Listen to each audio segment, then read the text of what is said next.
Berjuanglah sebagai minoritas di negara ini untuk hidup dalam damai dengan setiap orang.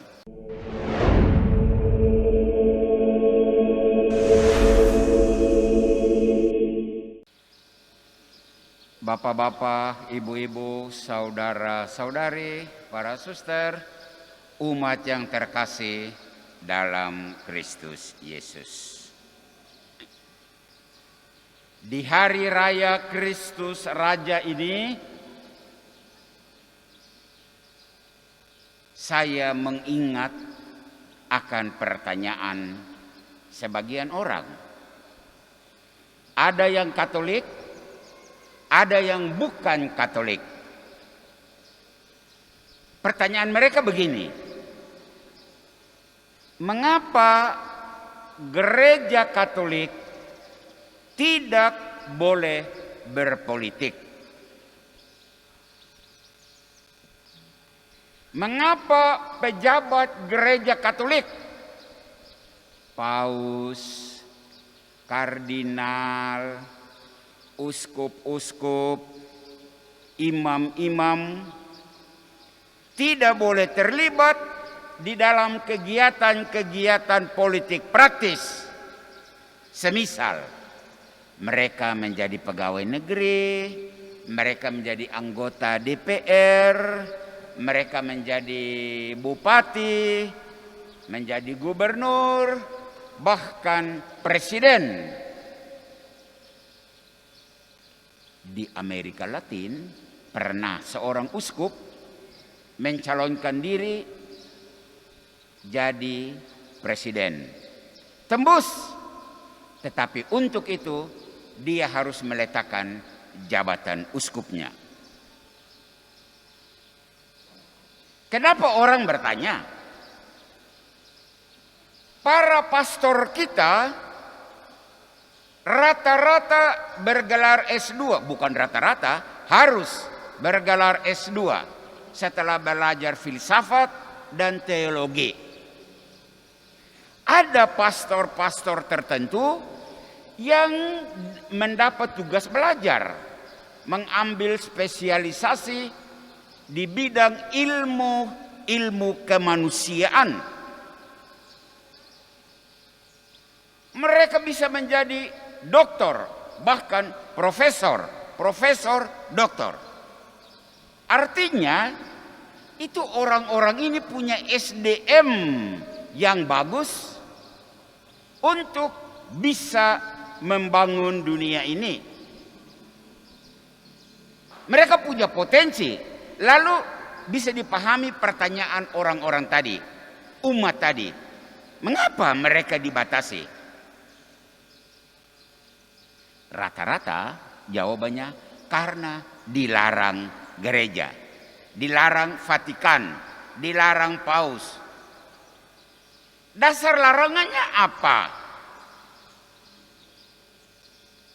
Dasar mengapa gereja melarang petugas-petugas inti terlibat dalam kegiatan-kegiatan politik? Jawabannya ada dalam perayaan hari ini. Hari Raya Kristus Rex Mundi. Kristus Raja semesta alam. Nah, mari kita coba membedah lebih jauh. Mendengar istilah raja, pikiran spontan yang muncul adalah tahta dan tongkat komando. Mendengar istilah raja, pikiran spontan adalah harta dan wilayah kekuasaan. Mendengar istilah raja, pikiran spontan adalah kekuatan militer, senjata. Nah, Kristus Raja, apakah dia punya semua itu? Kalau mau, ya. Dalam Injil banyak kali khalayak ramai sepakat angkat Yesus sebagai raja. Tapi Yesus menolak. Yesus menolak untuk diangkat sebagai raja duniawi. Mengapa? Mengapa Yesus menolak? Untuk mengetahui jawabannya, mari kita melihat profil Kristus Sang Raja. Ironi, amat sangat ironi. Di hari pelantikan Kristus sebagai Raja, tahtanya apa? Lihat ke depan, ke dinding. Tahta Kristus Raja adalah palang salib. Raja itu kan bermahkota. Kristus Raja mahkotanya apa? Lihat. Duri keliling di kepalanya. Pengawalnya siapa? Biasanya raja diapit oleh 2 serdadu dengan tombak atau senjata siap kokang. Di Injil Kristus Raja di tahtanya ini diapit oleh 2 penjahat yang juga disalib. Senjata pemungkas dari Kristus Raja itu apa? Cinta bagi musuh yang menyalibkan dia, dan pengampunan bagi mereka yang menganiaya dia. Dari atas kayu salib, Sang Raja itu berseru, "Bapa, ampunilah mereka, karena mereka tidak tahu apa yang mereka lakukan." Dengan kata lain, kerajaan Kristus dibangun atas dasar cinta, dibangun atas dasar pengampunan, dibangun atas dasar damai, kedamaian. Di atas tahta palang salib, bukan di atas pangkat, harta, dan kuasa.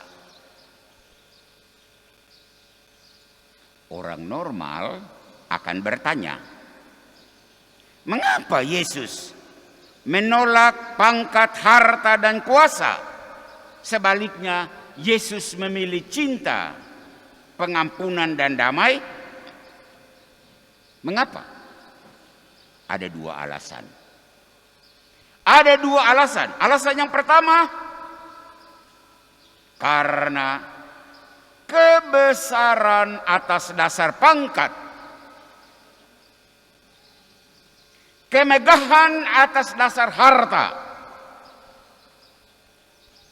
kehebatan atas dasar kuasa, tidak abadi, tidak bertahan lama. Pangkat itu 4 tahun atau 5 tahun. Kalau dipercaya rakyat, 2 kali menjadi 8 atau 10 tahun. Sesudah itu kau turun. Kau turun. Harta duniawi akan dimakan karat dan ngengat. Kuasa duniawi tidak abadi. Itu sebabnya Yesus tidak memilih pangkat, harta, dan kuasa.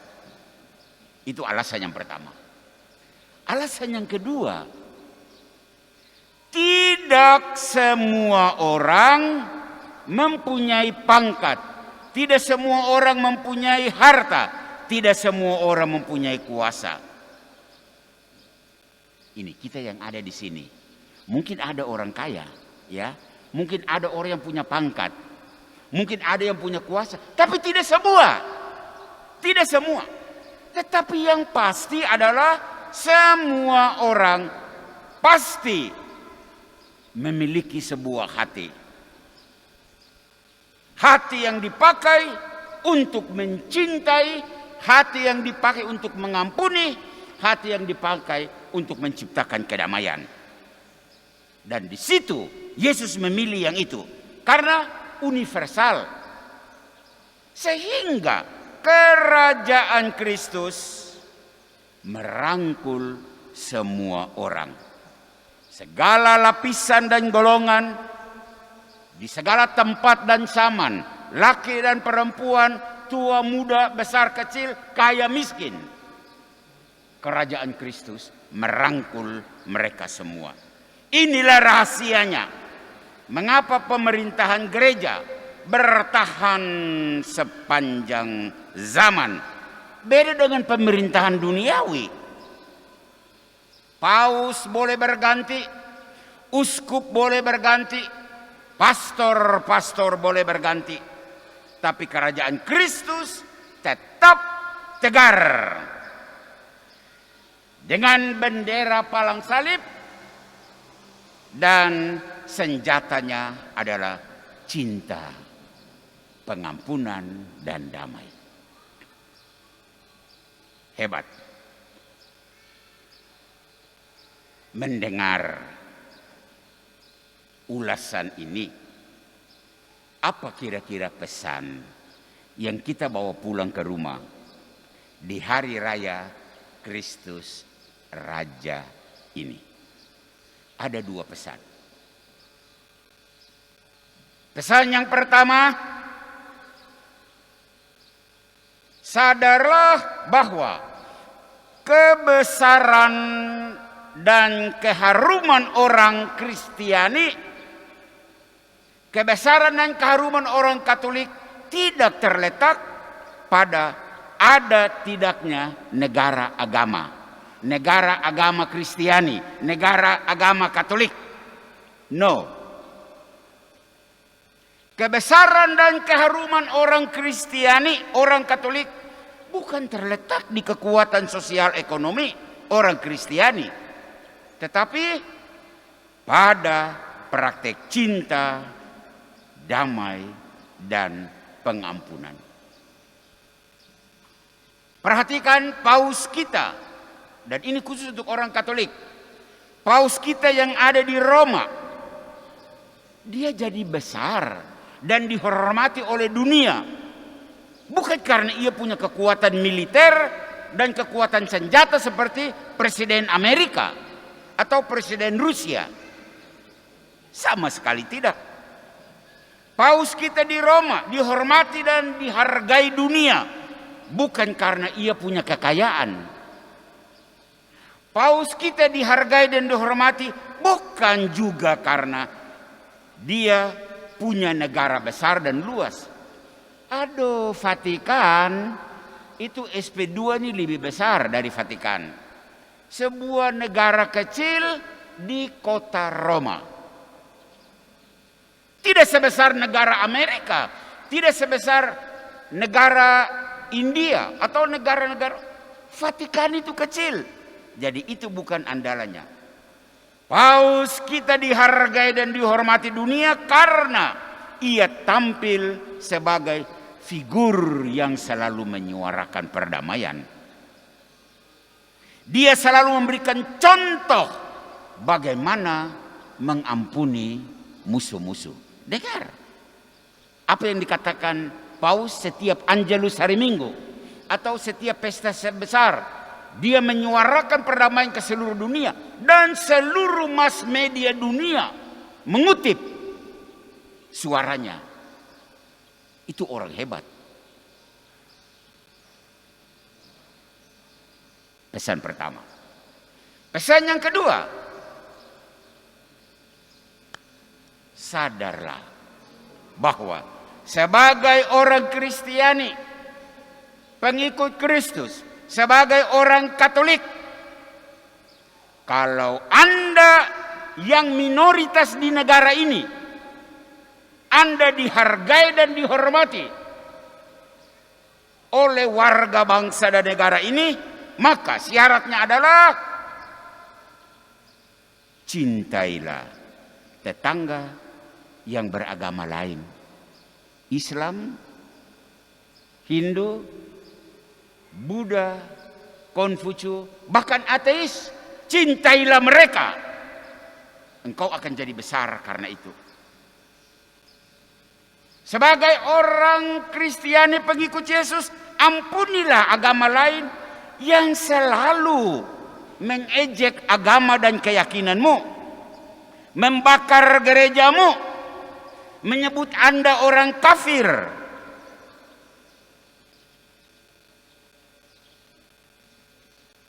Berjuanglah sebagai minoritas di negara ini untuk hidup dalam damai dengan setiap orang. Itulah senjata kita. Bendera salib. Salib yang pernah di negara ini ada orang yang menyebut sebagai tempat ada jin kafir di salib itu. Itulah takhta Yesus dan itulah takhta kita. Dan kebesaran kita akan nampak di sana. Inilah dua pesan untuk kita di hari raya Kristus Raja ini. Tuhan memberkatimu. Tuhan memberkati kita, kelompok minoritas di negara ini. Tuhan memberkati warga kuasi paroki Santa Cecilia dan kita semua yang hadir dalam perayaan ini. Amin. Amin. Kita hening sejenak untuk merenungkan firman Tuhan ini.